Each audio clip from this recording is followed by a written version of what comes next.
3:30 too. Yeah, and that's when you can.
Hello.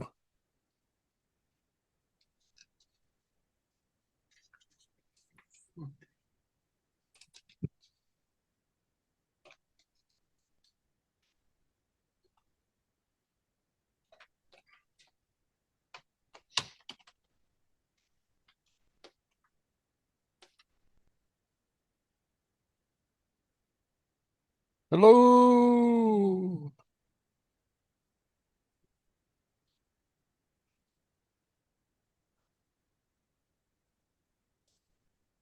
There you are. Hello? Hello. Can you hear me? Can't hear you. I wonder what it is. Okay.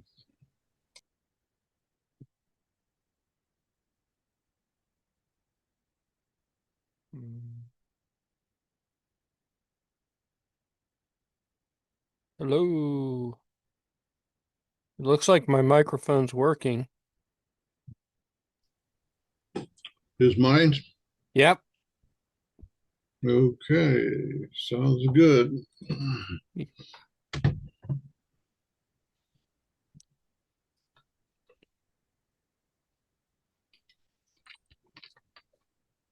So we are all virtual today, I take it. Yeah. We're well, we missed getting the room what was it last week, I think, and or maybe the week before. So the rest of the month was just here we are. Okay. So I guess that's the way it worked. Yeah, for some reason this month I couldn't get either one of the rooms, either the room in Westchester or our backup room in Mason. So I guess that's just the way it works out sometimes. Okay. Can you hear me now? You're good. Okay. Okay. Well,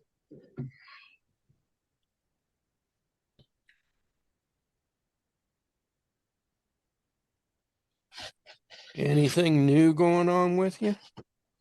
mm, not that I can think of. Just a minute. Hmm.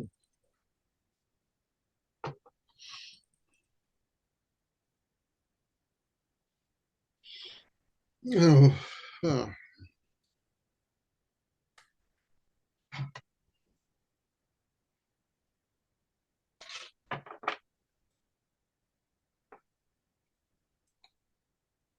I have I've still been working on cleaning up my Arduino directory and Okay. getting rid of stuff and reorganizing stuff.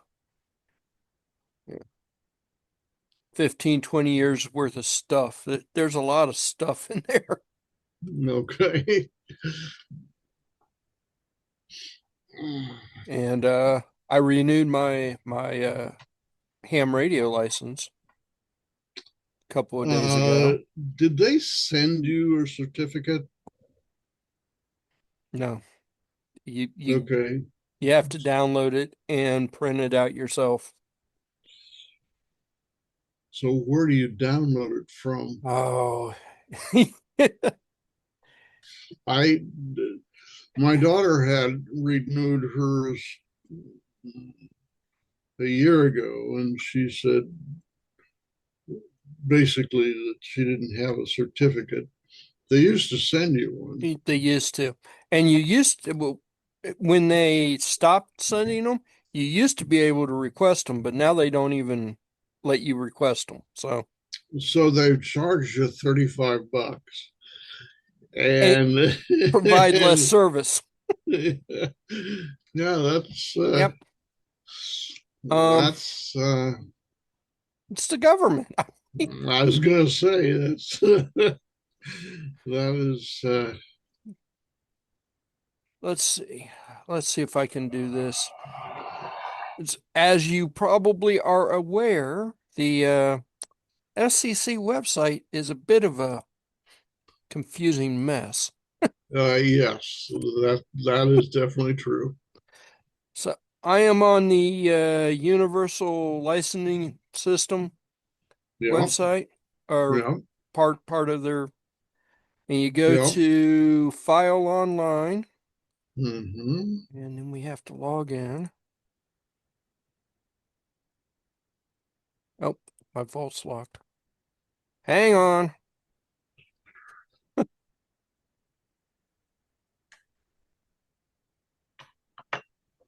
I'll log in. I'll log in, and then we'll go back. I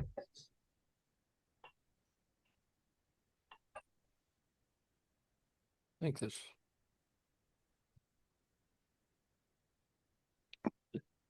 The payment gateway, the ULS side of things is a bit slow, Yeah, but it's at least reasonable. You can at least figure out stuff. The payment gateway is just an absolute nightmare. yes, that I can attest to. So, you come up to this page and my reports, maybe.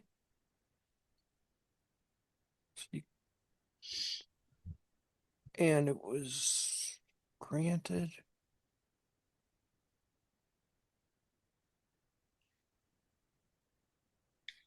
Somewhere in here, there is a spot where you can download electronic authorizations right there O- in the top panel. Okay, okay, And then you have to select which one you want, and then you go over here and download, and it's a multi-step, okay, but it's there. And at least with the ULS system, it's reasonably easy to find. okay. Reasonable being the optimal thing. The core system, their payment gateway. Oh my goodness. Even after I did it, I wasn't sure I did it right. Even after they took the money, I wasn't sure because it didn't actually tell me that it was like, thanks. Like, okay, is that mean you got the money or what? Well, I did get some kind of an email confirmation, as I recall, but Oh, well, I didn't get an email confirmation from her or anything. It was just thanks. Like, okay, wow, great. I saw that the money was taken out of the bank account, so uh-huh, I knew something worked. I just wasn't sure uh if I had actually did it right or if I just gave them 35 bucks for no reason. okay, But that's I don't really think the core system they talk about somewhere in there, like if you have $23,000 worth of payments or whatever, you've got to make it in a different payment system or something.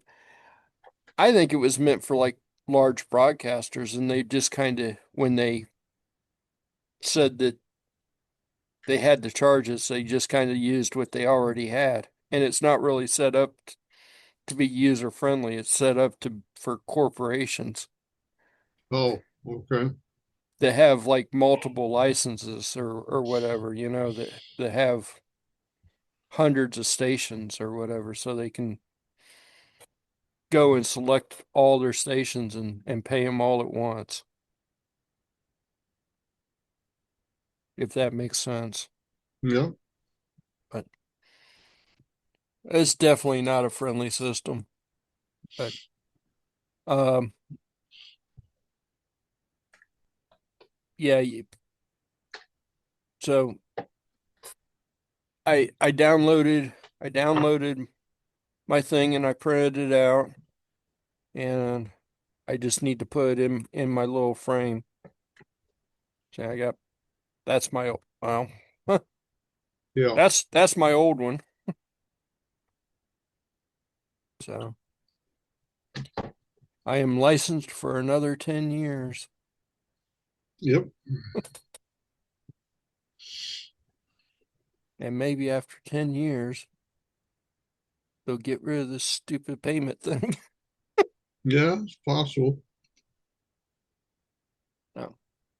That was my fun adventure for the week, though. So they're going, did I do it? Did I do it? It took you. I don't know. Do you remember like the old system where you could just self-renew and it would automatically, like, you know, 10 minutes later, it would say done and you didn't have to wait for a confirmation or anything? And I sat and waited for like 2 days before they confirmed that they had the payment and everything was good. Yeah, my recollection uh, goes back before you could do it online. Uh, So, yeah. Well, technically, I wasn't due until next month, I think. well, I But think you can do it 6 weeks in advance or something like that. yeah, yeah, I went in there and it said, you can renew now. And I'm like, cool, I'll do it. Okay. Because I wanted to check to make sure I had stuff set up and whatever. And I got this little notice from the W5YI group that not only will they help you do renew your license and everything, but it'll only cost $80 for them to do it. Yeah, I got some third party like that, and I thought, nah, this smells like a scam. 80 bucks for a $35 deal. That sounds really good. Yeah, they well, as much trouble as the site is, for some people, it might well be worth the 80 bucks. I be. Yeah. Well, I'm sure that that's what they're counting on. We know the site's messed up. Just just give us the money. We know how to deal with it. Well, I think once you've been through it, it's probably relatively easy, but you know the moves and so forth and so on. Well, that's kind of how I felt with the first time I renewed with ULS. It was it was a bit confusing, but once you did it, it was like, oh, okay, that makes sense. Yeah, I know what they're asking for, Yeah, you know. Um, and really, even though the course system is a mess, it's not horrible. You've just got to do it in the order they want it done.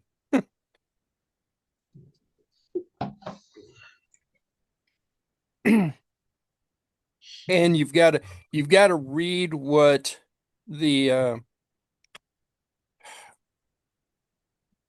all the little headers say. And some of them don't make a whole lot of sense. Okay. But that was my adventure for the week. okay. Well, mine was, I had already done it a couple of weeks ago, and I did it late. So Yeah. Wow. I tried it once on time, and I got tangled up in my shorts, so to speak, and set it aside and said, "Well, I got 2 years to do this." And I talked to my daughter about it. She said, "Oh yeah, it's a real, real nightmare." And she had fought her way through it, and and Why? she's used to doing a lot of Yeah. online certification and so forth and so on. So she'd fought her way through it. She said, "Yeah, it's annoying and confusing and so forth." So Yeah, it's just not user friendly. I mean, at, it's a government run site that all the information's there. Everything you need to know is there. yeah, Finding it's it and yeah, and digging through it, that's the problem. But yeah, it is when they announced that we were going to have to pay $35, and I did the same thing. Oh, look, they took away sending out actual certificates in the mail, but now we got to pay them $35. We're getting less and paying more. yeah, That's probably all the years of sending out thousands and thousands and thousands of free mail. They have to pay for it somehow. yeah. It finally caught up. But yeah, I'm glad that I only really have to deal with the FCC once every 10 years. Well, for a while now, I think it's maybe better part of a year. I've been seeing announcements that they might do away with amateur radio and licensing and so forth and so on. But, so far I haven't seen any action. Um, I see like some of the bigger YouTube hams come along and say stuff like that all the time, and I think most of it's just quick clickbait. They just want the views. Um, Well, that what I'm talking about seeing has been um, news announcements sort of thing. So, yeah. but in any case, so far I am supposedly licensed. So we'll see. I'm licensed as far as I know. The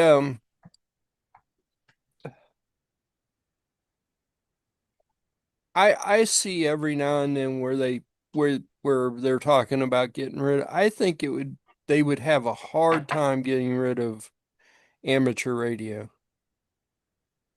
Well, particularly since there's a fair number of Congress people are licensed.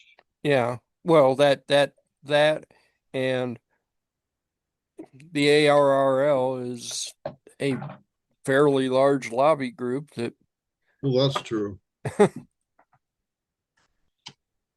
they I don't see any advantage to them getting rid of it. I mean, basically what they're doing is allocating certain frequency ranges. The majority of the action is in the high frequency area, which isn't very populated anyway. So yeah. certainly not by government services. Most of the government services stuff is up in the UHF or VHF, UHF, and so Yeah. forth and so on. Well, I mean, uh, the- the spectrum has been, you know,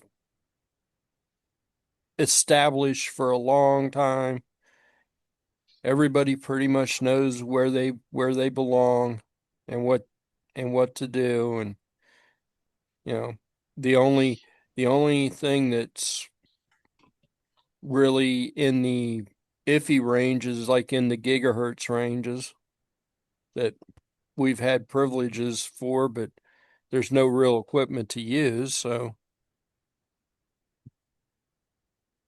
you know, it might be a blow if we lost a few of those ranges, but without the equipment, it's hard to use anyway. So, Yeah, if it's not accessible to mere mortals, yeah, who cares? yeah.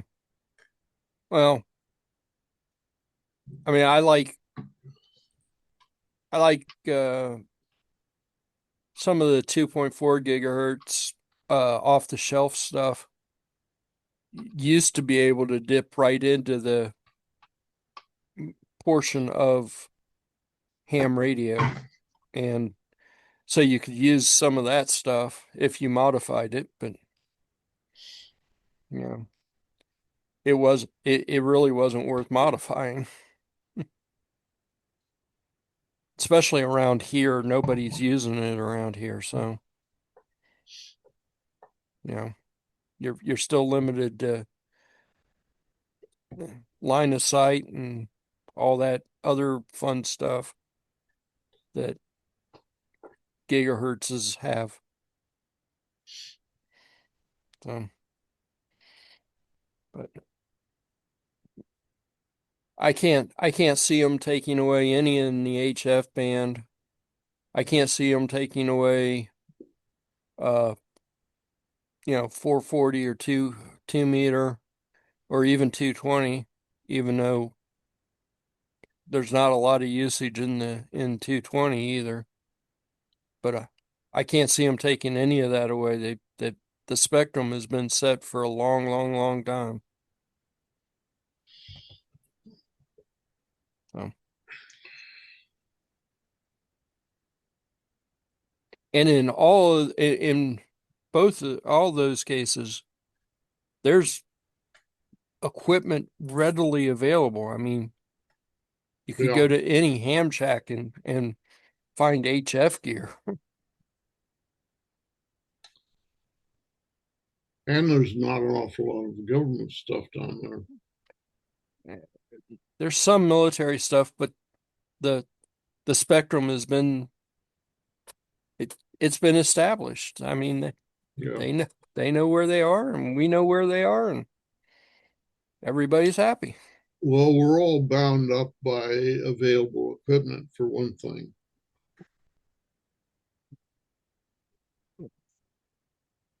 There's I think airliners still use some HF equipment too, but I mean they're in the air band of HF, so Most of that's up, I thought, you know, above 220. And then there's NOAA, and there's uh, even the trains have designated bands for communicating. So yeah. Well, I was experimenting with an SDR uh, when I was in Milford the last time, and looking at various portions of the spectrum. And I heard a lot of um, aircraft because, as it turns out, we're on the approach path for Lincoln. mm-hmm. Lincoln, however you pronounce that airport. And I would hear them, Yep. and then I would hear them, and then I would hear the plane come over, and so forth and so on. We're in the, I guess we'd call it northeast path. I had to hear them go over, and not lot of action in the daytime. And I think that's a propagation thing more than anything else, but very active at night. Yeah. I the only reason why I even knew that airliners are still using HF, um, in some cases, I was listening, I think it was the Voice of America. Um, they've got one of their SDRs online where you can go and tune it and play around with it. It sometimes it's online, sometimes it's not. But I saw something down in where in the HF band, and I was like, "What's that?" And I tuned down to it, and I went, "Oh, that's interesting. That sounds like an airliner." And when I Googled the frequency, that's exactly what it was. It was um, aircraft something, and they were, uh, I guess they use HF for international flights, Ah, okay. and I guess that makes sense. Well, rel we're close to Lincoln. I would guess we're line of sight, maybe Yeah, certainly less than 10 miles, and I would guess it's more like 5 to 7 someplace in there. I've never actually plotted on a map. And then, of course, we have CBG across the river down here, and that's got to be no more than 15 miles away, I right. would guess, Yeah. since we're kind of in the bottom of the state, southwest corner of the state. So, Yeah. Um, when I tune around, you, I can hear uh both municipal airports that are fairly close and Dayton Control Tower. I can usually pick that one up um from here at the house. mm-hmm, Um, they sound quite a bit different than the HF stuff, though. I don't know how to explain how they sound. It's just when you're listening to aircraft yeah. in the VHF band. But but yeah, I was kind of surprised, and then I Googled it, Googled the frequency, and I was like, oh, okay. And apparently, like most of the large airliners carry HF equipment with them, so it's, it's just part of their complement. Okay. Um,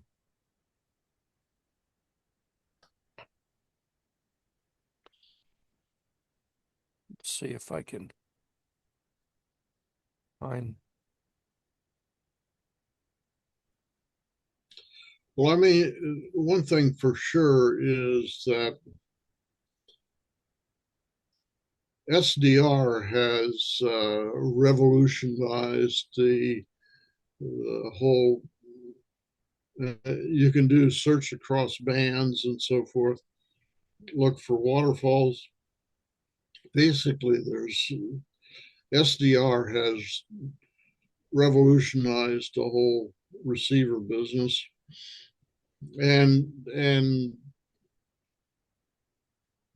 the old days when you got a Collins receiver or something like that, it looked like it was the size of a large bread box and weighed 50 pounds. those days are gone. Yeah. Those things are collector's items at this point, but as far as having any value of usage value, it's not there. The little SDR modules have changed the world around. So, Well, and not on. they're so inexpensive that you hook them up with a USB cable to your uh, workstation or your laptop or whatever, and you got a full blown receiver there, multi-band, more than just a multi-band receiver. So I put that I has. Go ahead. I was gonna say I put a link to the VOA's SDR in the chat for you.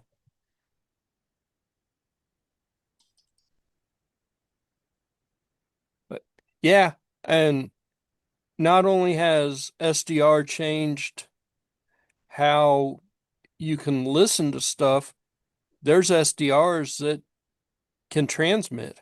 Oh yeah, I know. So, They're a little more expensive, but oh yeah. Well, and they have better filters on them, supposedly. Supposedly they have better filters on them. But yeah, it is it's quite amazing that somebody took a basically it was a TV receiver for your yeah, thing and figured out, oh, look, it can do all kinds of stuff. yeah, So, that was a very clever observation. yeah.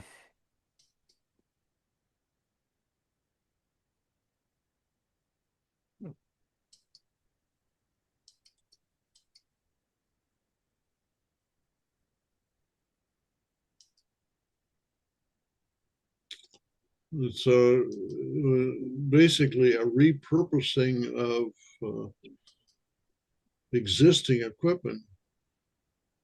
Oh, it looks like Mike's coming up. Well, well within the spirit of ham radio. Figure out Oh, new stuff to do with stuff. oh yeah, oh Yeah. yeah. People building and selling receivers, though, I'm sure we're not too happy with it. You know, most of the radios that I have bought recently have like that one. That's an Yeah, SDR. yeah. Um, On the receiver side or both? I'm honestly not sure if it's limited to VHF and UHF. It won't go anywhere else, but there's firmware available for these that'll open them up so that they can receive just about anything. Okay. There he is. Hey, Mike. Hello. Had a little trouble getting the camera to plug in and work. Well, I figured that out the problem though. It's right here. Yeah. when Okay. when when the USB doesn't work, flip it over. And when that doesn't work, flip it over again. You forgot the intermediate step, which is cursing the design of this damn USB that you can't plug in. Right. Well, just or threatening the computer. Yeah. Right. I had a little sign at work that said this monitor has been equipped with a special sense to determine your level of anxiety. The higher the level of anxiety, the slower the machine works. Pounding on it and cursing at it doesn't help. It just activates the chip and makes it go slower. It just makes it work less. Yep. And trying another terminal doesn't work either because they're all members of the same union. That's true. Yeah. Seems about right. But yeah. Yeah, I know um so somebody had figured out hacks for the firmware for these radios and figured out, oh yes, they can actually receive pretty much everything. And then um somebody else figured out that if you replace the filter board and something else, you could actually transmit on some of those frequencies. Hmm. And now the Chinese are actually making the filter board replacements and endorsing it. And you could actually buy one of these already pre-modified from China. Well, But it's quite a in bit. the It's about $50 more expensive, but it's already done for you. You don't have to open it up and do it yourself. well, except that buying Chinese now is Yeah, become become a bit of an issue. well, that's true, but I'm kind of like, well, they saw that it could be done, so now they're doing it. Yep.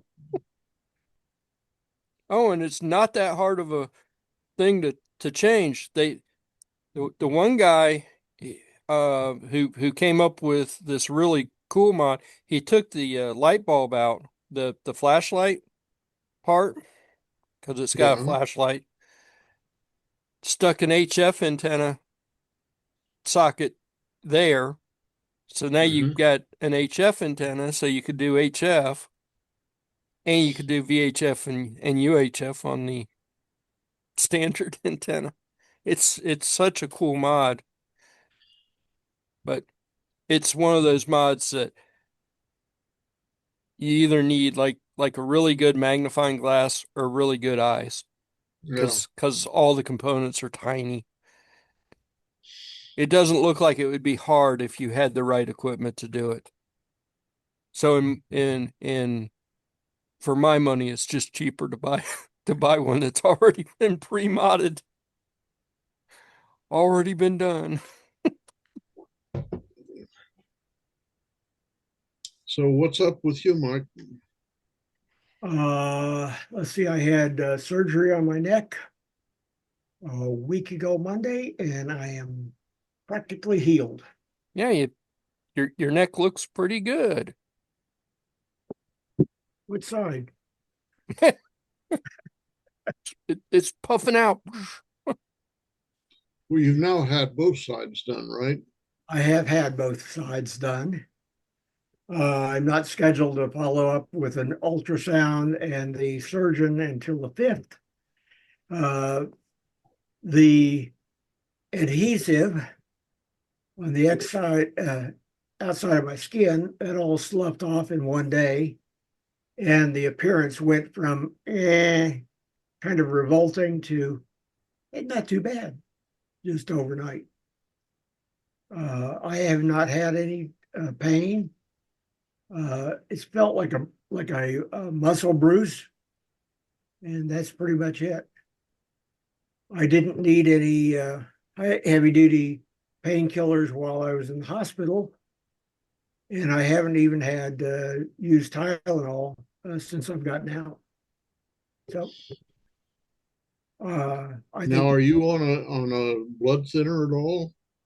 81 milligrams of aspirin. That's it. Interesting. Hmm. So I assume they can't do a rooter like they do on your cardio arteries. I don't know whether they can or they can't. This is the preferred surgery, and I didn't question that. The head of vascular surgery at the Dayton VA is the woman who did my left carotid artery. And she has more credentials than I could put in a bushel basket. So I'm not going to go on the internet and say, well, did you think about this? Okay. Are you sure you want to do it that way, Doc? I read this article from 30 years ago that says it should be done like this. Is this by the same guy who says that if you get COVID injections, it'll magnetize you and you got spoons stuck to your face? Sure, why not? Oh, yeah. Uh, Yeah. no, I have faith in the people that I work with. I don't take their word for it. It's a discussion. But once we arrive at an agreement, it's their job to do their job. Well, knock on wood, I haven't had to the need to see a doctor like that, but that's how I am with like my mechanic. I know enough about what might be wrong with my car to have an intelligent discussion about it. But he's the mechanic. He knows way more than I do, so I let him do his thing and work on the car. So, Well, particularly, I will say automobile mechanics is one of the areas where the complexity has increased, not decreased. I mean, when I was working on a V8 Ford, 1949 V8 Ford, I mean, what did you have? You had a carburetor and you had a spark system. yeah. You know, today with the computerized controls and so forth and so on every aspect of your automobile, you know, I would be like doing brain surgery on an IBM computer. I mean, it just, you know, is completely beyond me. So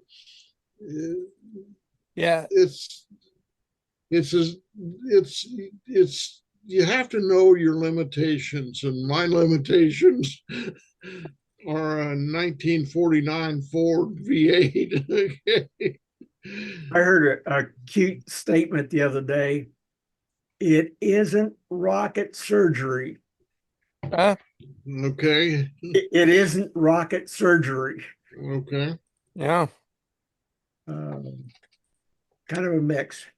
Well, if I look under the hood and I know what something does, it's got to be like the reservoir for the washer fluid.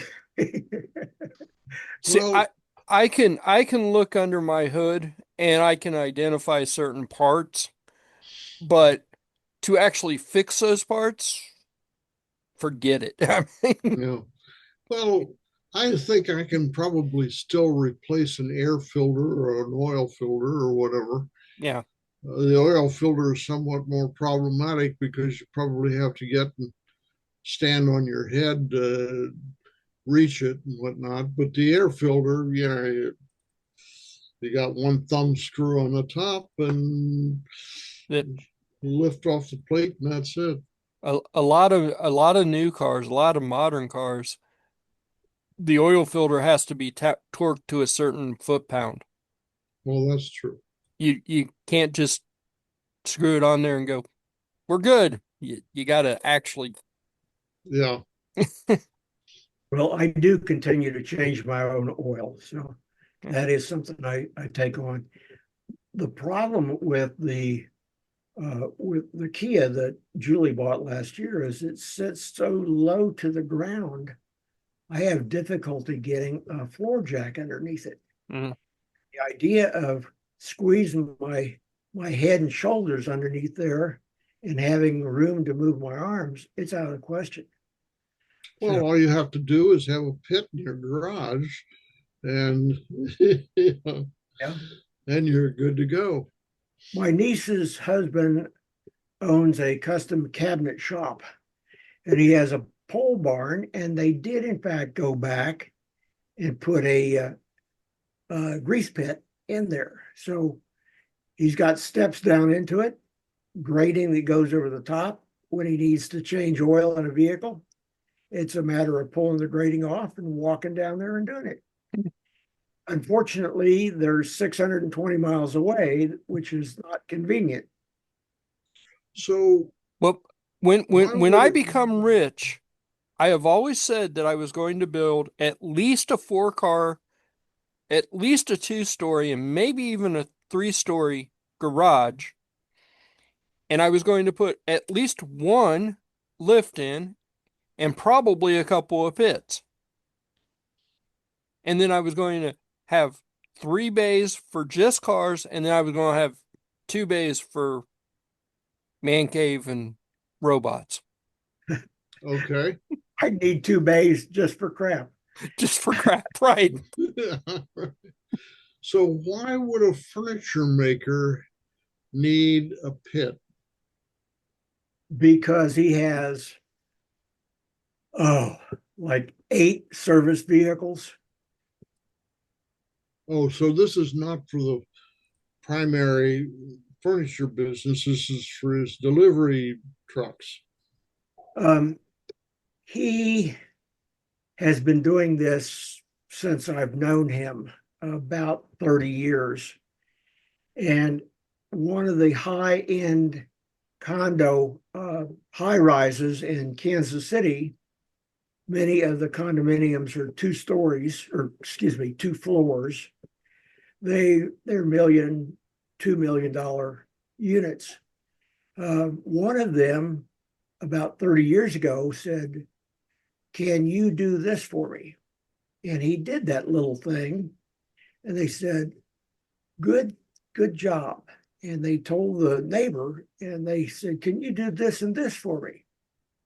So in the last 30 years, he has spent most of his career working on that one high rise set of condominiums. Simply word of mouth. He has vehicles for, they own, I guess it's about 10 or 15 acres. And he owns vehicles for keeping track of that, hauling wood to be milled at a sawyer, delivery of finished product, and anything in between. So he has expanded from being a custom cabinet maker to being a broad service provider to anything that people in these condos want. They hired him about 10 years ago to go through and replace all of the copper condensate pans in the heating and cooling system. And he bid on it slightly cheaper than the next bid, but he made more money on sales of the copper as scrap than he did on the project. Hmm. It's kind of one of those things where if he thinks he's going to need it ever again, he will acquire it or build it. Okay.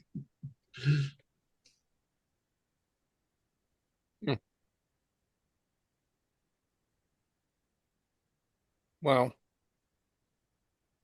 I just want a lift and maybe a pit just because. The guy that used to live down the street from me said, "I don't care whether my next house has indoor plumbing as long as it's got a 2-car garage." Well, in my particular case, I even told Patty, I said, this is the dream, but even if I had a lift and all the tools to do all the work on this car, I would still have to hire a mechanic to come and do it. Yeah. I just couldn't do it. I, Well, but I could set them up really nice with a really nice place to work. Well, if somebody came in and said, loosen those four bolts, take that out, turn left, take the red, white, and blue wires off, put them in order, put this back in, and torque them to this torque, Yep. I can spin a wrench. Yeah. I Yeah. just wouldn't have the slightest idea as to why it was necessary to do any of those things. Except maybe the torque. You might Well, I you might be understand. able to figure that one out. But yeah, I mean, if somebody told me how to do it, I probably could do it as long as I had the right tools to do it. But but for me to sit there and go, well, it's just like my car now. I swear the the noise that it was making was coming from the engine. It's the differential. The differential was making all the noise. This Oh, a front wheel drive or rear wheel drive? rear wheel drive. Oh, it's the Crown Vic, and it's getting fixed right now as we speak. But What my did it? diagnosis skill would have been I was still looking at the engine. Why is it making Well, noise? I can't find it you basically were starting at the wrong end of the car. at the wrong end of the car. And So what's wrong with the differential in your? I didn't ask him. I just accepted that that was the problem because of how it was acting and what it was doing. I was like, oh, okay, yeah, that makes sense. It's not the front end, it's the rear end. Um, I was up on the highway and 3 miles, went 3 miles, got off the highway, and the car decided to just slow down. And then when I got down to the bottom of the ramp, um, there was a loud clunk and a whole bunch of noise, which I would have swore was coming out of the front. And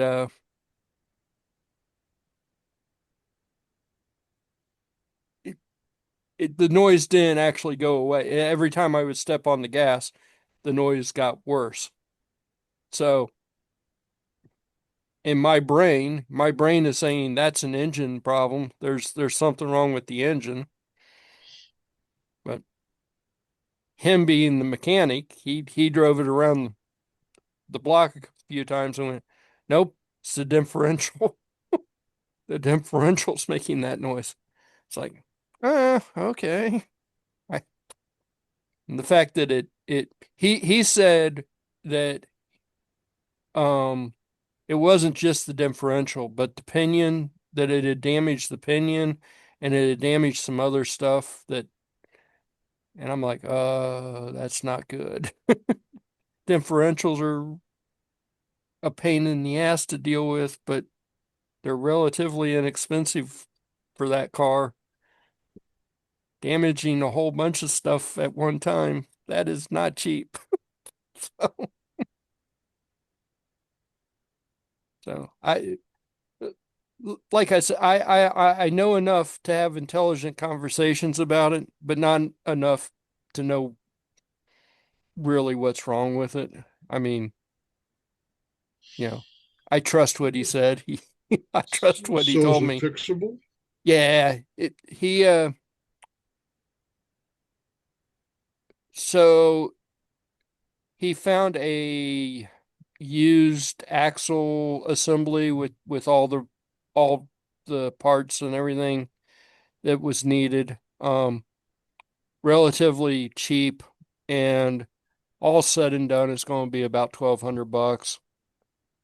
Um, because if you go to Napa or AutoZone or any of the places that supply new parts, it's like a $2,000 part. Yeah.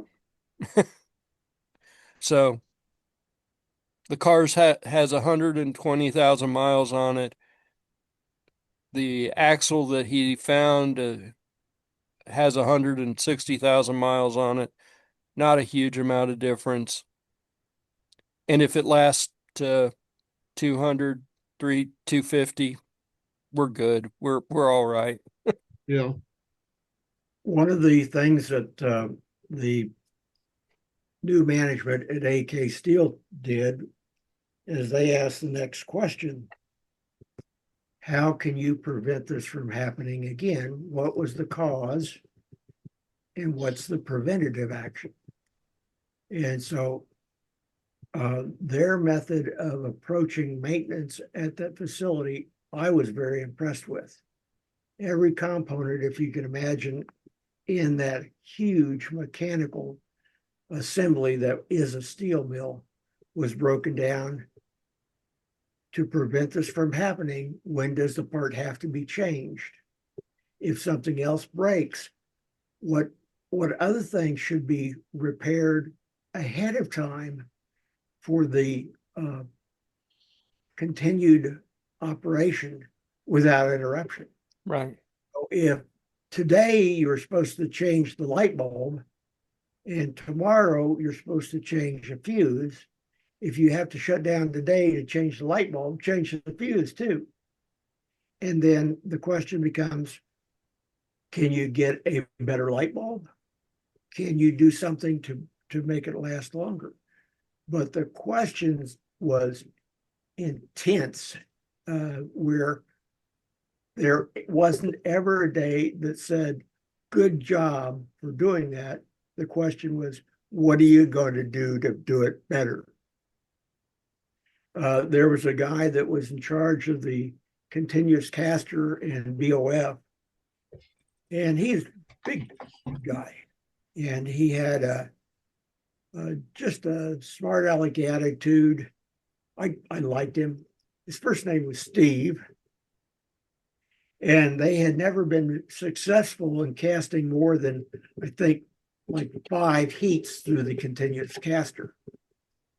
And he worked his butt off. He was out there like 24 hours a day for several days in a row, and got 18 heats through the caster. Wow. And the question was, why didn't you do 19? And he says, I'm out of here. It, I understand. What happened to 20? It was one of those things that they could have said, good job. How come you didn't do 19? But they weren't into the good job part. It was, why didn't you do 19? Well, and then when he would have done 19, they would have said 20. Yeah. Yeah. Yeah. Yeah. I I know exactly why, well, not exactly why, but I have a strong feeling I know why my car is failing and is in the it seems like it's in the shop more than it's being driven. I bought that car 5 years ago, uh, during the pandemic. I found out that the car had been sitting after I bought it and after I paid for it, after I had the title and after all the stuff that, no warranties and all that fun stuff when you buy used stuff like that. I found out that that car had been sitting at the Oxford, Ohio impound yard, impound slash whatever. It the police lot where the maintenance happens is also their impound yard, and nobody looked at that car 5 years. It sat outside in the elements, in the heat, in the snow for 5 years. So every piece of rubber had rotted to the point that it was lucky to drive from Oxford to Middletown. Mhm. And when I started driving it, it just started stressing the rubber out, and a lot of stuff just started failing that, like I said, if I would have known, I wouldn't have bought the car. That would have been oh no, I'm not buying a car that's been sitting for that long. Maybe going back one step further, though, why was it parked in the yard to begin with? Well, the story I got, whether or not it's true, was they actually parked three of them, and they were meant to be backups. They apparently had bought them in 2008. They got another grant like right around the time when the highway patrol switched over to Dodges. So they switched over to Dodges with the grant money, but they wanted a backup just in case the Dodges didn't Yeah. work out. So they kept three of these cars and set them in the impound maintenance yard, and nobody touched them. And nobody touched them. They were donors. Well, they were meant to be used, but I guess the Dodges worked out for them, and they just never. And then they sat there for long enough that the they didn't know what to do with them, apparently, and they finally agreed to get rid of them. Who knows what they would have done with them? I mean, Excuse me. Mm. they were just sitting there not doing the bat. This is should have been my first sign. The battery that was in it was a Duralast, very nice battery, very expensive battery, but the date stamp on it was 2008. Oh, That should have been the first sign that this thing had been sitting for a while. Um, I got it in 2020. It had been sitting for at least 5 years before that, so they put it out in the maintenance yard in 2014, 2013, 2014, 2015, somewhere in that neighborhood, and didn't touch the stupid things. But like I said, if I would have known that at the time, I wouldn't have bought it. It would have been, nope, stuff's going to break on that. But I honestly think that the differential has been leaking for a while, and it stopped for a while. But it may have stopped because there was nothing in it. Yeah. Um, so I honestly think even though the places I took it to look at it, um, all said that it had an oil leak, which it did. Um, it overlooked the fact that, the oil is dripping from the pan running back to the differential, so nobody thought to look at the differential. They just all assumed that it was engine oil, not differential oil, which is a different kind of oil. But Well, usually the differential oil is like a much higher viscosity oil. yeah, yeah, So, it's nasty stuff. But well, it's meant to last pretty much forever in there, and not you don't. I guess you can replace it, but you don't replace it. It just stays in there. But so I honestly think that it, there was a seal that failed somewhere along the line, and nobody picked it up. It it's just one of those things. And it is what it is at this point. And it's the last time I'm fixing this car. By gum. Yeah, right. Yeah. Well, except when I have a flat tire, I'm going to get that fixed. Well, then I need to replace the tire. Well, yeah, I'm going to do that. Oh, the headlights. Yeah, I'll do that. Uh, there's a military term for that called mission creep. Yeah. Well, Patty has already made it vastly clear that any more major expenses to this car, we're buying a new car. Yeah, it does reach a point of diminishing returns. Yeah, it's well, this if he would have come back, if the mechanic guy would have come back and said, 3 grand or whatever, I would have said scrap the damn thing. Yeah. Yeah. I mean, I'm not sinking that much into it, but he did all right by finding some parts reasonably priced. So Well, that's one of the issues with the older cars. My father, when my father and mother passed, my sister and I got their, obviously,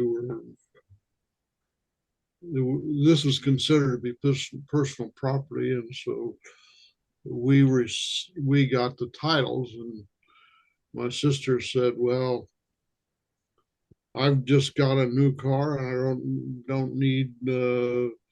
And I said, "Well, I'm probably going to need some in in Ohio because my other cars are in California." So I said, "Okay, I'll take them." So I paid her off for them. And I got them. So at any rate, one of them was a 1995 Oldsmobile, and one of them was a Toyota Sienna van. So, and it was a 2004.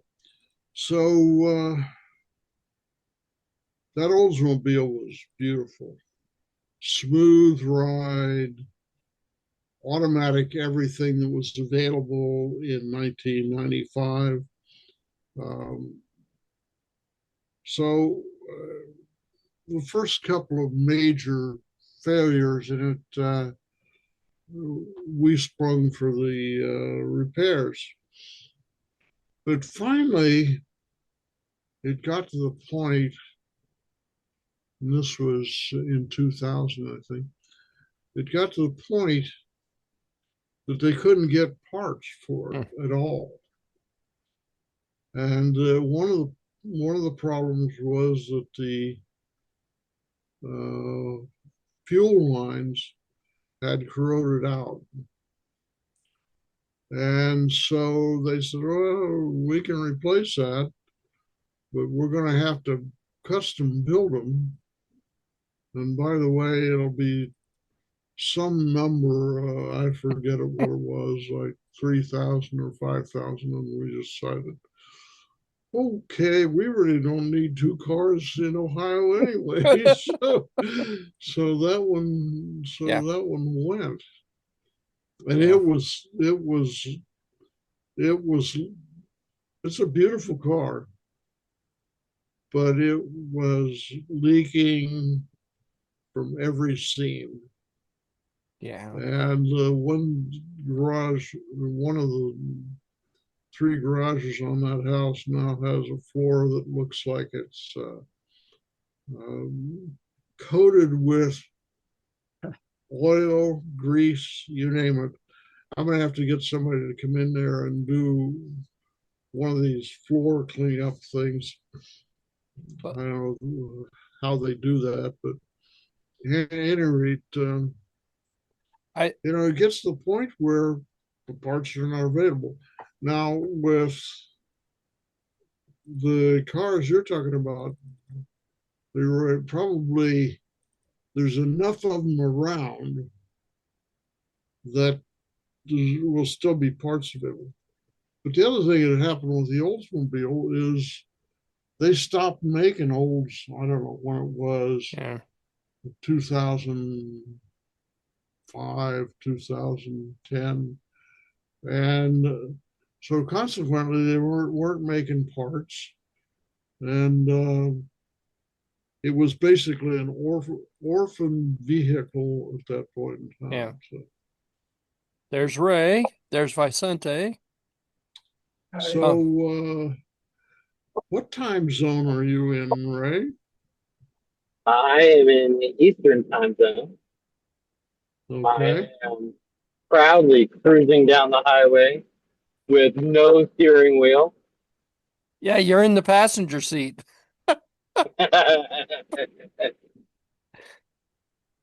He trying to make us think that you've got an Arduino driving you, do you?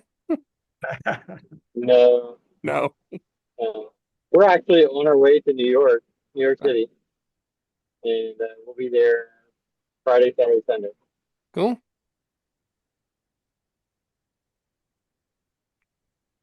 All right, By sorry, New a York, little late.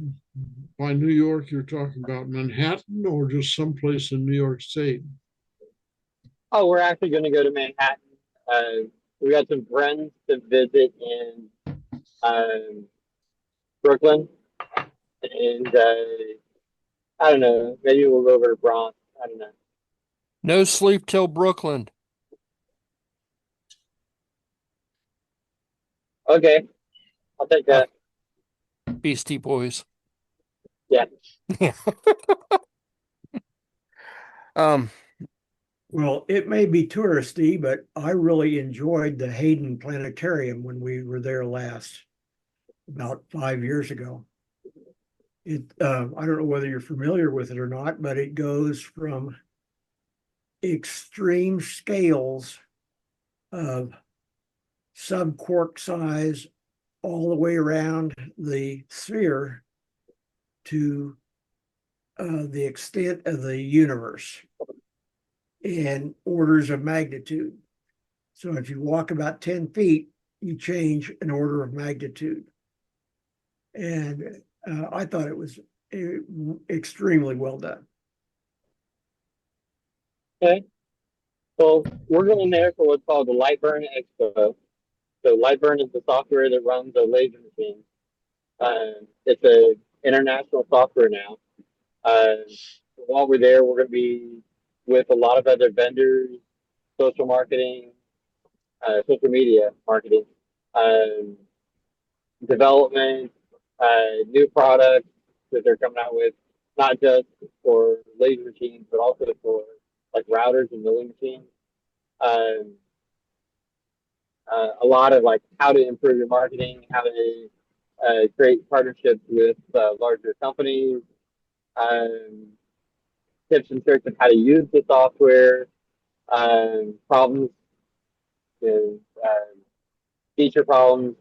Uh, version 2.0 came out last week and it's already got problems, bugs that were introduced. Somebody just didn't think about it, I guess. they they fixed 30 things and broke 40 things. So it's crazy. And then they'll stop supporting the old version in 2 weeks where you have to move. Now they're pretty good. On their website, they've got the ability to download all the past versions. So I've been really happy with their software. They still have a few issues, but overall, good stuff. I have a license of Liveborn, but I try not to update, not to upgrade frequently because always there is something new problem. So my version is stable and is enough for whatever I'm doing. Version 1.708 is very stable, very good. It's manager's really happy with it. And then the version 2.00 and lots of little problems. And it doesn't jog correctly on this controller, doesn't do something else on another controller, doesn't download correctly on another controller, doesn't origin correctly on another. Just start finding all these little bugs, and I don't know how this something stupid just showed up. But yeah, a lot of little bitty problems, and many of my customers have just they're not going to upgrade to version 2.0. Maybe they're just going to wait for version 2.1.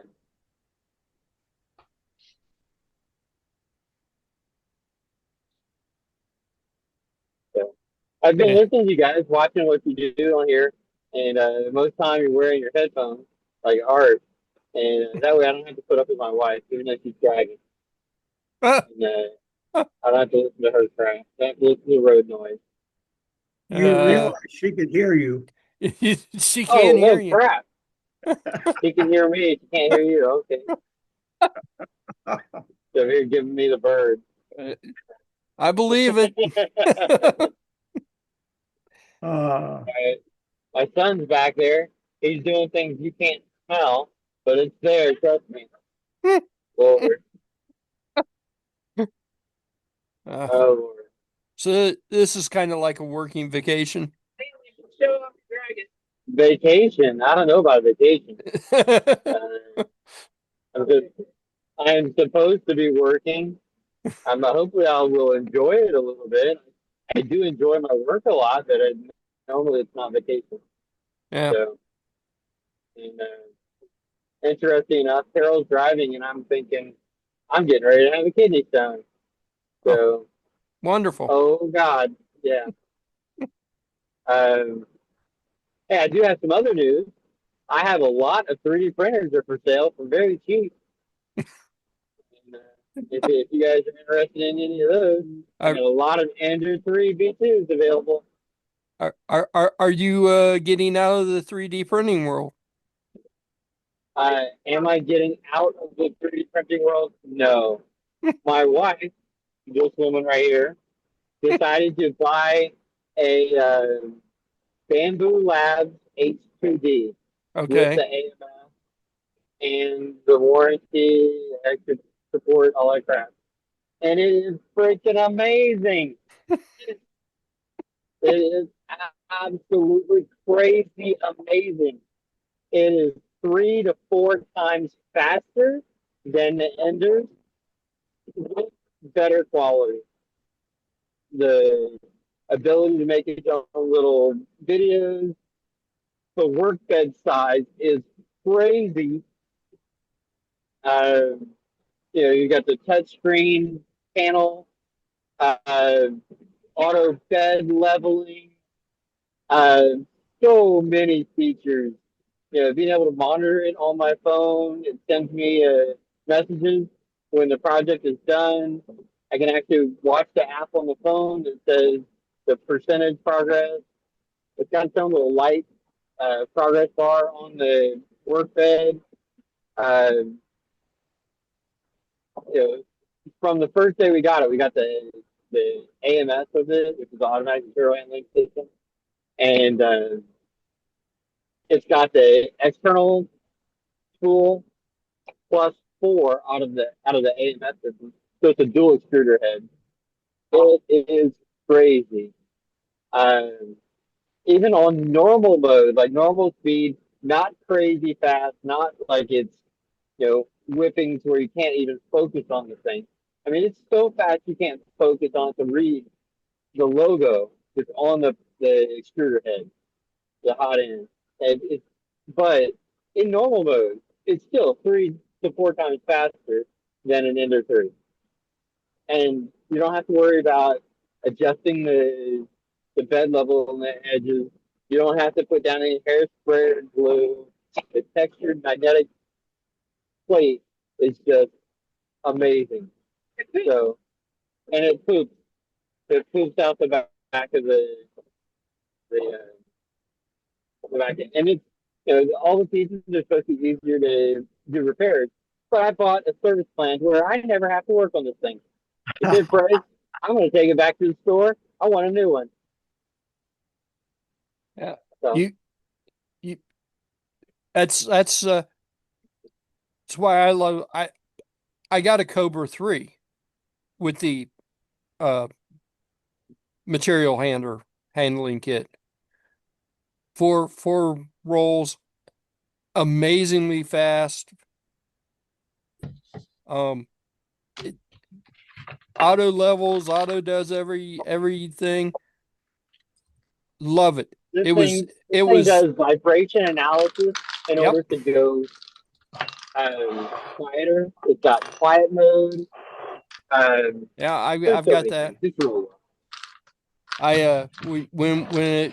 When I first powered it up, it wanted to vibrate and it vibrated the crap out of the house and you know, So, sweet printer. These new printers are awesome. I can't and I've had mine about it well, right at a year now. I haven't turned on the old printer once. Not once. I've had mine for a week. Okay, I've had Carol's printer for a week.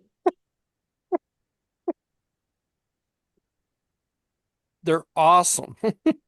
You'll love it. Well, You'll want to go and get more.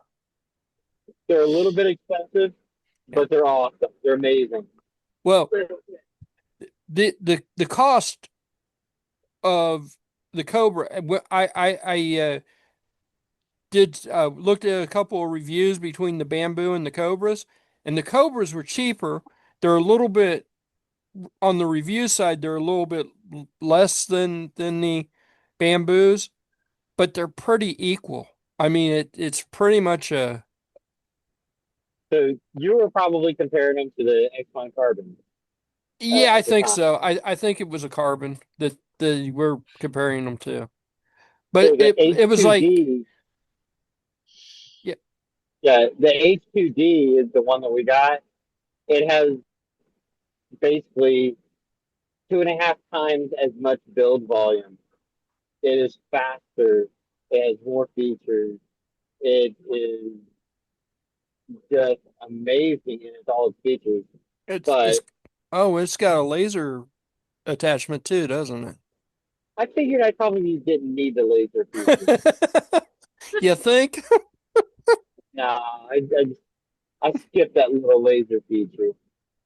It, to me, the problem with the laser feature is that it's definitely going to have um, soot and smoke and residue buildup inside the cavity, Yeah. and that's just not something that I want to deal with inside of my 3D printer.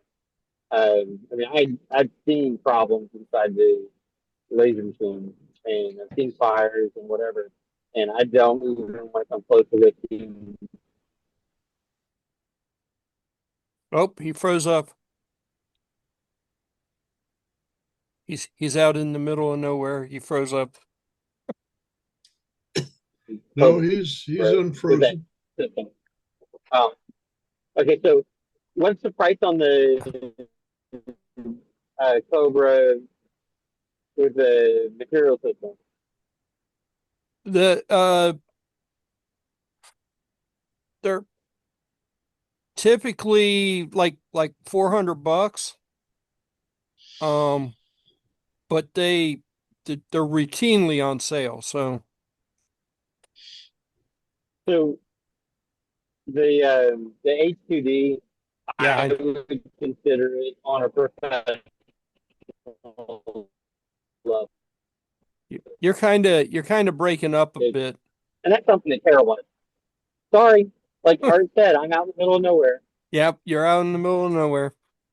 But, the Bamboo Labs H2D is basically as close to professional as I need to be. Yeah, Uh, it is a really nice 3D printer. And Carol's main concern was that she wanted something that was very easy to work with. And it was something really easy to bring in the design, transfer it to the printer, and just tell it to start. You didn't want to have to do any, special cleanups and special alignments and leveling. You just wanted, click these few options and tell it to start, damn it. Yeah. So, yeah, good. We also bought the Otter scanner. It's sold by Creality, Okay. and that's one of the handheld uh, laser scanners that also takes uh, photos. It assembles all the photos and puts together this amazingly accurate 3D model.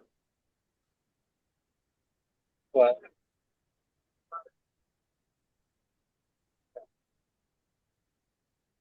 uh, so the Otter, OTTER, and then they've got a little microphone. I haven't had a chance to play with it much. I did get to play with the ferret. I set that up at a friend's house. But the Otter is supposed to have like 0.02 millimeter up to 2 meters.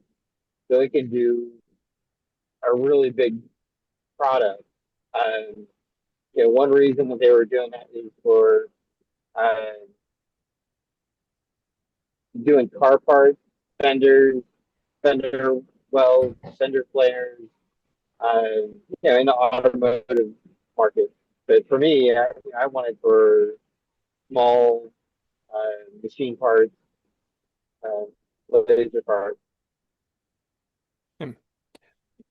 So the there's like a couple of different models of the Cobra 3. You can get one without the AMS, and that's quite a bit cheaper. But typically the one with the AMS is like $400. And then there's a max model which has a 420 by 500 print bed, millimeter print bed. So it's Wow, huge. big. It's big. And that's $700. I haven't seen that one go on sale yet. But it also does it, I think it comes with two AMSs, and it does 8 color, or could do 8 color prints. But I have been very happy with the Cobra 3. It's very easy to use. Um, you know, it's not a Bamboo Labs, but when I looked at the reviews between the Carbon and that one, I think like they gave mine an 8 and the Carbon a 9. So there wasn't much difference between the two. And then there was that whole, It's hard. It's hard to rate any 3D printer at a 10, yeah, but the H2D is really amazing. well, Uh, Bamboo Labs makes some amazing stuff, but it's out of my price range. I don't want to spend that on a printer. I'm perfectly happy with what I have.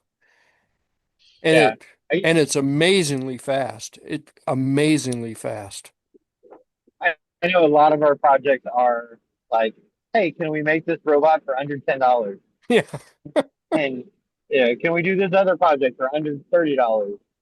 Um, but when it came down to why we bought the H2D, it wasn't about money. It was about, can we get a great looking quality? Can we get it to do multiple colors? How easy is the software to use? And do I really need to tweak it for every little problem? And it's got a built-in dehumidifier. Yeah. The feeders are better quality, easy to use, more reliable than all the previous versions. So it's cleaning out easier. Um, The the individual components are longer lasting. the So the the dryer was one of the reasons why mine was rated as well as it was, I think, because the Bamboo Labs didn't have that feature. But Well, that's cute.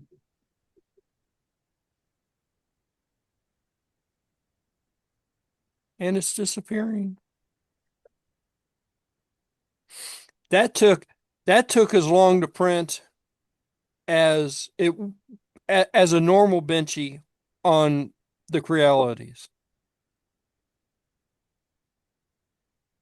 Multicolored. Yeah, I gotta turn off the background. my son did a dragon, and the thing is like 300 grams of material filling. And I mean, it's just the biggest 3D print we've ever done, and it took 14 hours. Wow. I was like, that thing should have taken 2 days, and it only took 14 hours. Like we started it before the end of yesterday at work, and we took it off of the build plate at like 10 o'clock this morning, 11 o'clock this morning. It was just, I couldn't believe it. It was done. But it was done last time. It was just crazy. I think it was only 20% infill, but still, um, that's why I didn't take up too much filament. But the thing is just huge. It's here, but I can't give it attention.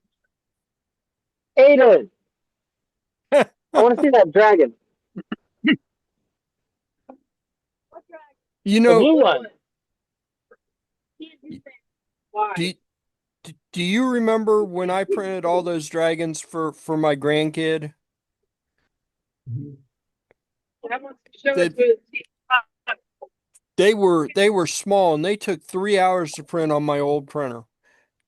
I printed a large dragon on the Cobra and it took 3 hours. I could have printed them all very large dragons for in the same amount of time that it took me to print 30 small dragons. Oh, you know that at Rabbit Laser we print a lot of like cup holders and rotary attachment pieces and stuff like that. And I ran one part on the Ender 3, and I ran 9 parts on the Bamboo Labs. And the Bamboo Labs took like 6 hours to do all 9 parts, and it took like 4 hours to do it on the Ender 3. Yeah. And I mean, that's 5 times faster. It still, it was amazing. Yeah. The bigger pieces and the quality looked even better. As far as the software, uh, I'm not really good at using the bamboo stuff yet, but I mean, I have no complaints about it.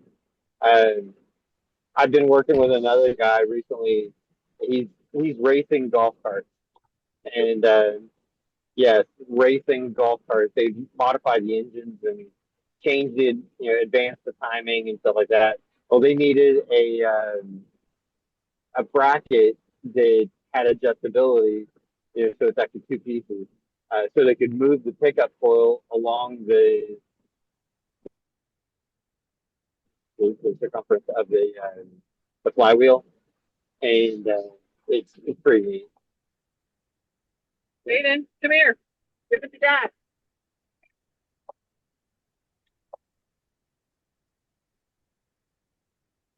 Oh yeah. Cool. This thing is huge. How big is the build plate on H2D, yeah, it's big enough for this. big enough for that. Um, Gosh, I think it's 350 by 350, and then oh my God, tall. So yeah, it, this is exactly how it came off of the build plate. Yeah. I don't think there's any cleanup here at all, and it's just, in my opinion, this is absolutely amazing. Um, that's why I'm so happy to sell off all of my Ender 3 printers. So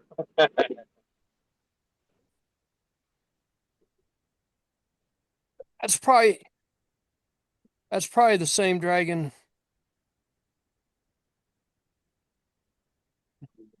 This thing is huge, though.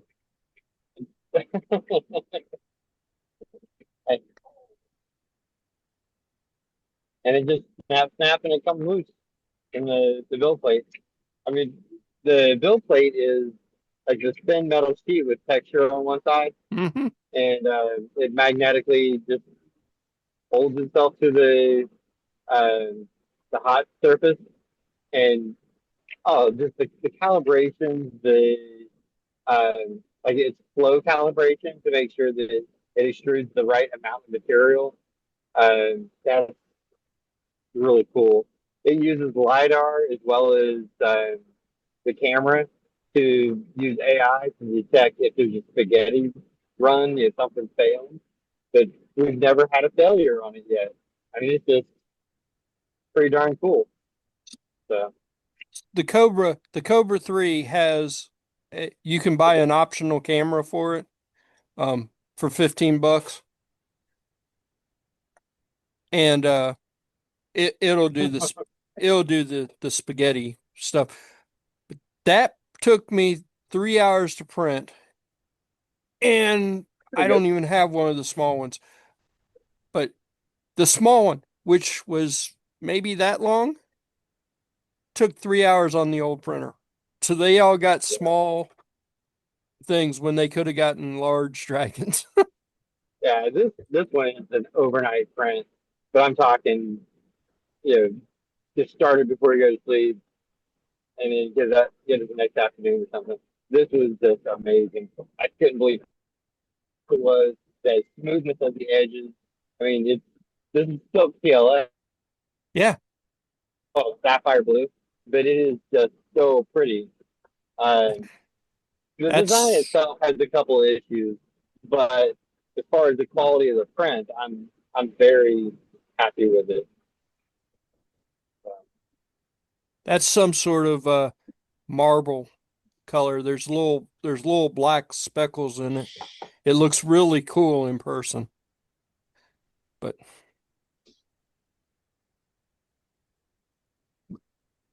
So I'm gonna have Aiden playing with clay, and we're gonna make some different models and build some stuff, and we'll use the scanner to copy that, build a solid model.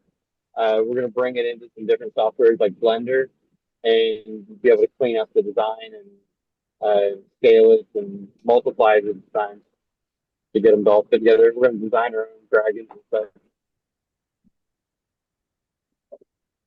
because I cool. want Aiden to be able to sell those products.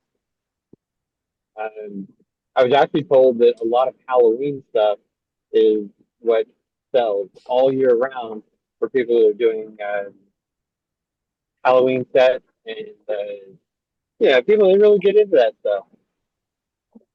Yeah. Well, Micro Center down in Sharonville has one of the same Cobra 3 that I've got, open box for $279. Wow. Yeah, it's not it's tempting, but I can't get it right now. I don't know why I need another one. If I get another printer, it's got to have a larger bed. It's only got 250 by 250, so you know, a large printer would be nice. in the web page of any cubic, they sell the Cobra 3 for $299.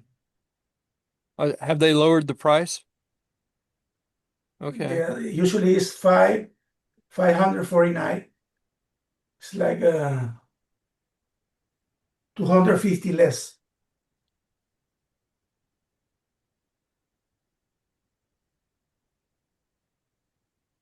I think I'm gonna hold off on buying any more 3D printers. But they I'm now good. have the V2 version 2 of Oh, the Cobra 3. That's why they are selling out the Cobra 3. I don't know what's the difference with the new one. I'll be happy to sell my Ender 3s. You have to buy 5 at a time for $60 each. Mhm. No, no, thank you. Well, Uh, the one you sold me, Ray, is being very effectively held down by gravity. The carpet has not leaped out from underneath it since I set it in the hallway. oh Lord, got to use those. We still use ours, even though Well, I'm we've got the new bamboo. I still use my Ender probably to build 10 projects this past week. and that's why I bought it. In theory, I have a lot of projects that it will be working on. In theory. One of these days we'll have to have a weekend where you just bring the 3D printer. I'll help you make sure you got your computer and software, and let's just build stuff. Um, I'm hoping to get the journal building closer to occupying it and actually putting stuff there that people can come and go on a regular basis. It's just my electrician's taking its good old time, and my roof has to get fixed. But we put in the alarm system. Oh, we got broken into last week. Somebody, I guess it's some kid, he found a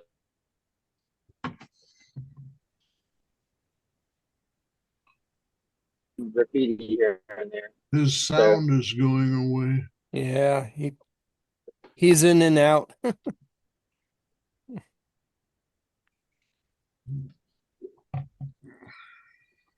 I know you guys don't complain when I'm absolutely quiet.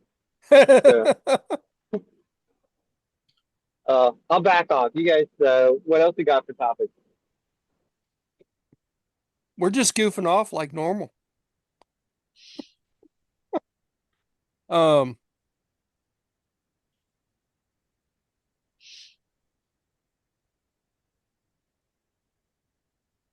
Well, back over to the topic of the otter scanner. Um, my friend, he bought the ferret, and it connects to your cell phone, and he was using it to scan, people's head and their chest to do a little statue bust.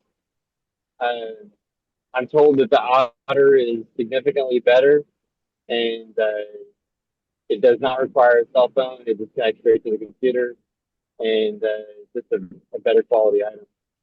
Uh, so we're gonna play with that. I've got some products that I want to scan, and I can use them to uh, build better prototypes.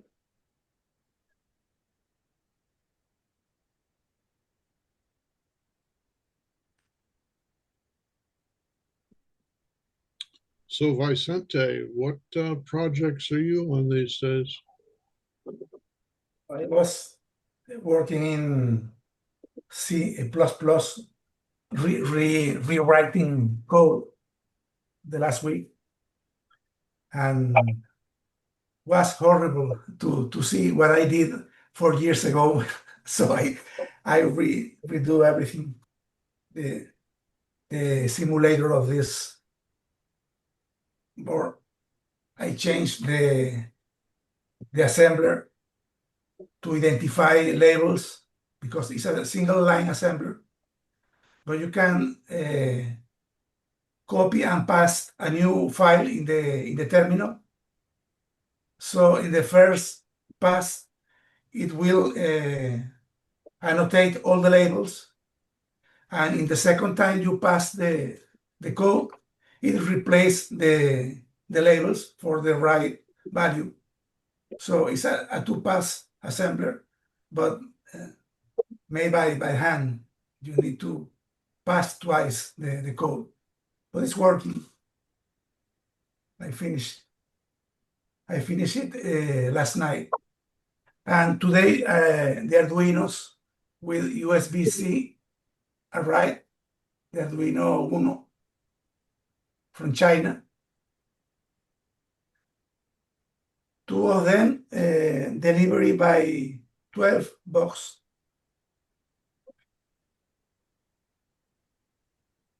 Okay. Does that include the tariffs? Yeah, including the tariffs. Yeah. Hmm. I like to use the USB-C because it's very easy to connect and disconnect using the magnets. You see?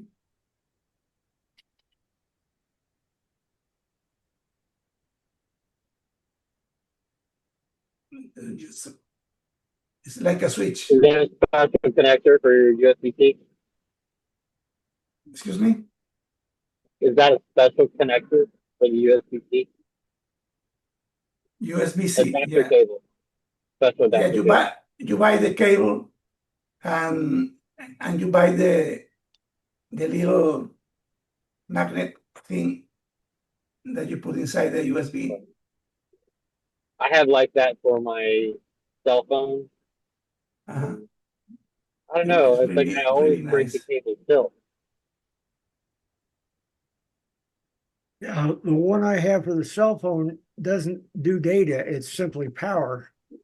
Or the magnetic USB, is that data also, Vincente, or is it just power? Excuse me. It's power and data. Okay, so It But does it have a concentric? no, this is linear.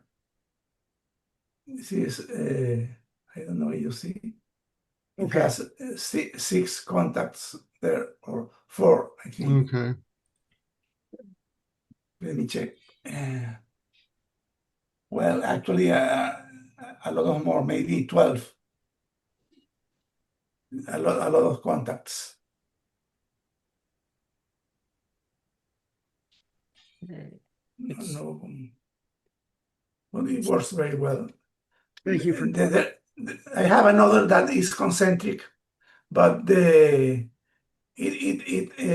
doesn't lay flat in the table because it's a little thick in this area. But this one is completely flat. I like this one. I have the round. I have a full draw with USB magnetic, all kinds, rounds, flat, with data, just power, and a lot of the little, those are round, you see? yes, Round power. But there is also round power and data. I like this system because you can use the cable as a switch, on and off is just pull and that's it. So it's very practical.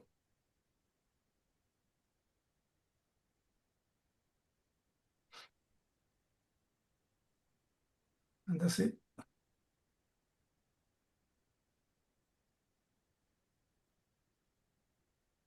I am I'm looking at the version 2 of the Cobra 3 Uh-huh. just because just to What's new in the new one? it looks like they've changed how it auto levels slightly, that there's better Z offsets, and it looks like it comes with a camera. So it looks like it comes with the uh, AI detection for the spaghetti string. Okay. Right out of the box. Not my Cobra will do that, but I've got to buy an optional camera to do it. But So where is the camera? Because it's in the head of the printer. I don't know. It on mine it sits out to the side. You attach it to the Yeah, yeah. to the bar. Um but I don't know where it's at on the Cobra 3 or I on like the the version size. 2. I like the size of the Cobra 3 Max. Yes, It's that's the one to huge. get. Micro Center has them for $700. I Okay. I have never seen the Max go on sale. The Max Yeah. it is what it is. That's but the Cobra In 3, any cubic sells it for 549, 450. yeah.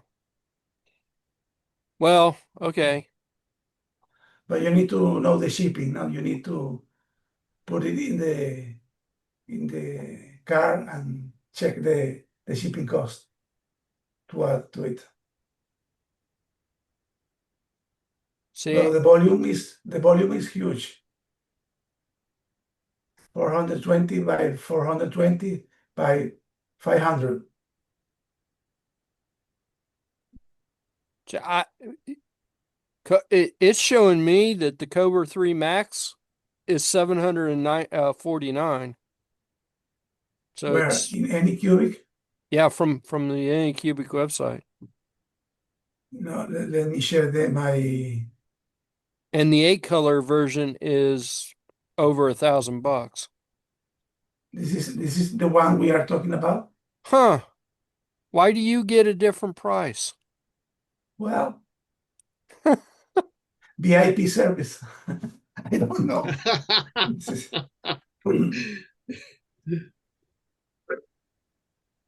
Maybe it's not the same Oh, page. you're not looking at the combo No, with the the combo is this. yeah, there you go. Okay, and the combo is with Yep, four colors. for $750. Micro Mhm. Center sells that for 700. Okay, it's better So Micro Center. New or is a yeah, sale? it's new. Okay. Micro Center here. The Anycubic. This is the VQ.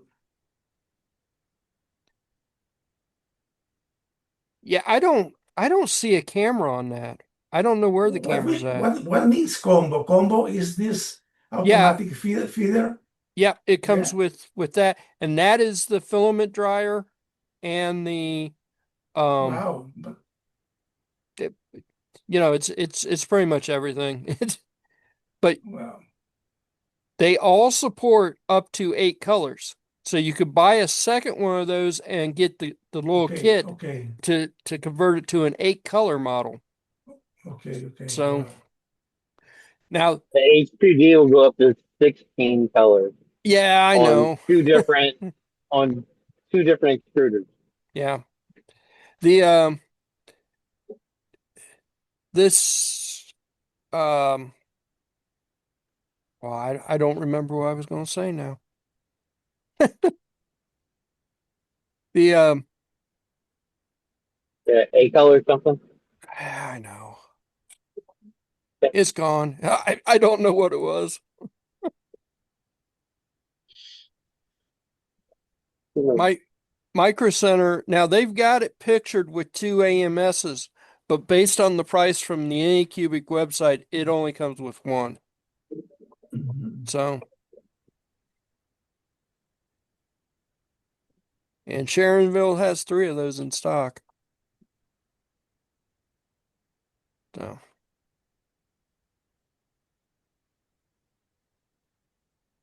the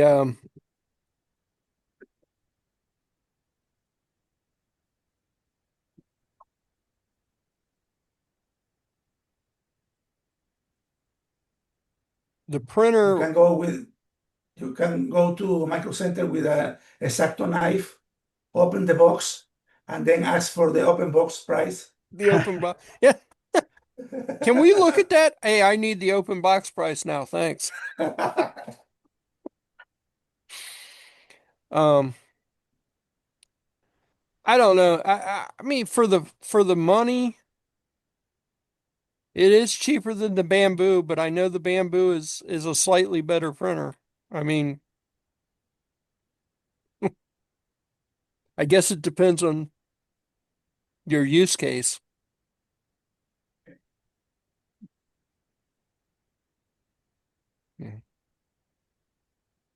How would your wife feel about working and using the 3D printer? My wife, Yeah.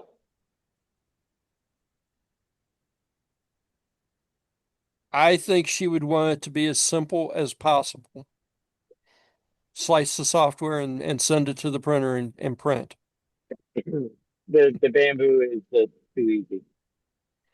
Yeah. It's so very, very easy. The I mean the Cobra, there are a lot of freaking options in the software, and every option does something to either make the Well, print better or worse. all the different um, slicing softwares and the Cura, Prusa, Bamboo, whoever, Incubate, they're all going to have their own software. They're going to have lots of parameters. They're going to run other 3D printers, but you want it to be easy. If I don't have to mess with a whole bunch of parameters, I don't want to. But I do want to have the options of like um, auto bed leveling as needed, or before every project, or never. Um, Yeah. Take a video of the whole process, or don't. There's a couple of those things like, yeah, that happens right before you start printing. Do you want to calibrate the spacing between the two heads again? They move, I'm sure, but not enough for me to see it. When I first got this printer, I was auto leveling it every single time I printed. Turns out you don't need to. You just auto level when it does something funky. So um Well, even with the Ender 3, I'll level it and then run a project. And then when the next project starts, I'll make sure the first layer adheres to the bed right, yep. and then let it run. And then the next project, I probably don't even pay attention to it. Yeah, And that then well I just keep moving along there. that's the biggest thing is as long as the first couple of layers run right, your print's Yeah, probably going to turn out right. So, yeah. Bed adhesion is so very important. yep. So So then after that, your temperatures, your stringiness, some of it has to do with your filament. I mean, you guys know all about that stuff. yep. You have your own copy of the book or the manual, right? So how to Well, do perfect 3D printing. Yeah. the the some it, it does depend on filament because some of my filament strings and some of it doesn't. And it's the same stinking filament. I mean, different Could batches, be. different colors, but some of it strings and some of it doesn't. I was doing some silk, red orange, the other day, and when it came off, it looked so nice. But I was a little worried about like were the layers really you know bonding to each other, and turns out it was not. I think what happened was that uh, the filament itself was it's supposed to be 1.75 millimeters. I think it was closer to like 1.6. So when the extruder was pushing it in, there was less coming out. So each layer was really thinner. Like the spaghetti itself was thinner, and it wasn't bonding between each layer. I could pick it up and just squish the whole thing like it was ready to crumble. It just wasn't bonding together between any of the layers. Hmm. We're not talking about first layers. I mean, like any of the layers, you just squish right there. Crazy. I So I- the I had been printing some PET whatever PETG and yeah. uh, the Cobra, I have to slow the Cobra 3 down a little bit to print it. Not badly, but enough that it's going slower. And I had to bump the bed temperature up to get it to stick to the bed. One of my absolute favorite 3D prints I've ever done was this hammerhead shark, like bone looking thing. It's all white, it was in PETG. The surface turned out beautiful. I mean, absolutely beautiful. So yeah, I And that was done on a Ender 3. the it, the Enders aren't bad printers. They're just slow. By today's comparison, yeah, they're slow. But that bamboo is just wicked. I mean, I don't even know how to. It's just crazy. I don't get it. It's Well, crazy. that's I've owned printers for I don't know, as far back as I can remember. It, probably as long as me and Patty have been around. And from the from the from the start to now, the change has been amazing. You used to get good prints with a $500 printer. Now you get excellent prints with a $300 printer. And it takes no time at all to print. So Patty just came in here and it is after 7, guys. I bet that means food is around the corner. So we're virtual again next week. So I will see everybody next week, hopefully. Hey, everyone. All right. Bye. Bye. Bye bye.